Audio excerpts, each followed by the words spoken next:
In this episode, we're going to be talking about what's the best RV travel trailer for you to pull behind, like a Toyota Tacoma or a Jeep Gladiator. There's a lot of weight limits and payload limits. It took me a while to find one that really fit what I needed. I needed one for me and my wife and two kids to have enough space. I wanted the slide out because, when you're inside an RV, they're pretty tight, and even with the 8-foot wide RVs I was looking at, the tables were only this deep, which I'm a pretty big guy, so me and the kids just couldn't squeeze into that spot. I wanted, a real wide table so we can all fit here comfortably. So that's why I had to have the slide out. This RV is actually 7 feet wide, so it's very, very comfortable to pull behind a Toyota Tacoma, or my friend has a Jeep Gladiator. So it's very, very comfortable for that, and you still get, the room inside here, so you have some floor space to walk around. And I'll give you a tour, and we'll talk about weight of the RV. So there's a couple of things we're going to be looking at when we're talking about hauling an RV. We're going to look at our door gap, and we're going to look for carrying load capacity. There's sometimes, if you have modifications like it's an off-road package, you got a reduced load capacity sticker there.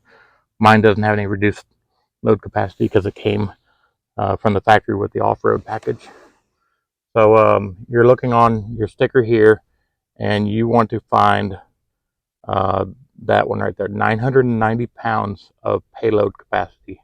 That means including me, the wife, children, anything I throw in the back, and the tongue weight, we cannot exceed 990 pounds. So the tongue weight is going to take away, I think it's 350 pounds or 360. So that's gone immediately. And then you have, yourself, the wife and kids, and you add it all up, you have to stay below the 990 pound weight. We're right at the edge of it, but that's fine. As long as you're below it, you're fine.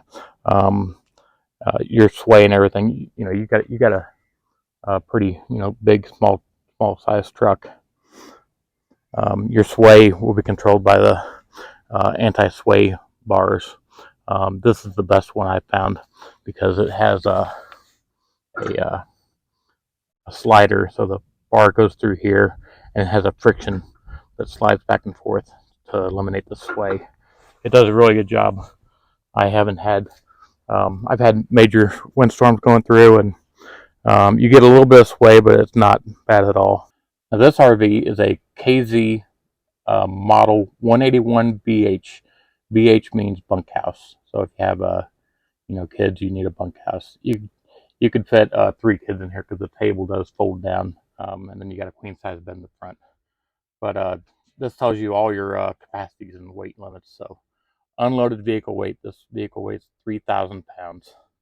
My Toyota Tacoma, I want to say it was 6,800 pounds of hauling weight.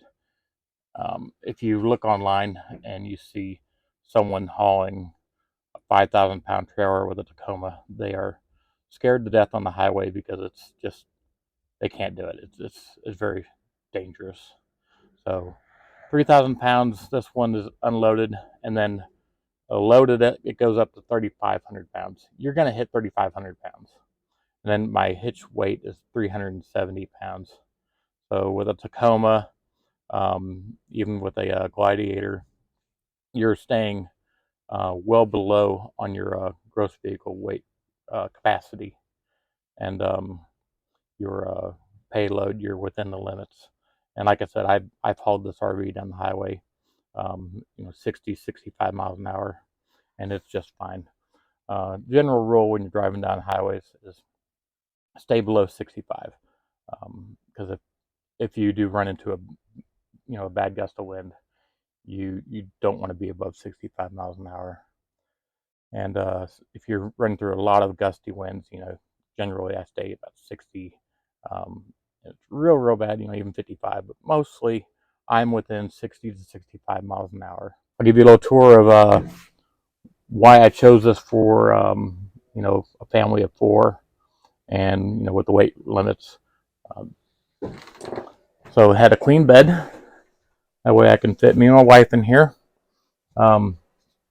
As I told you before, there is a slide out that makes the room a lot bigger. This is a 7-foot wide RV, so it drives down the road really nice. It's not sticking out from the edge of the truck. The mirrors, I can actually see around the RV with factory mirrors. And bunkhouse. So you got 2 bunks in the back, and bathroom, a full size refrigerator, microwave. Never use it, but heater on right now because it's cold outside. And cabinets. So it's got everything I need. It makes a great long weekend trip, like 3, 4, 5 day trip going out, and it's just a comfortable RV to enjoy your camping time. Well, that wraps up this video. We talked about your RV weight and loaded weight, which this one is 3,500 pounds loaded, and we talked about your truck capacity and your truck payload.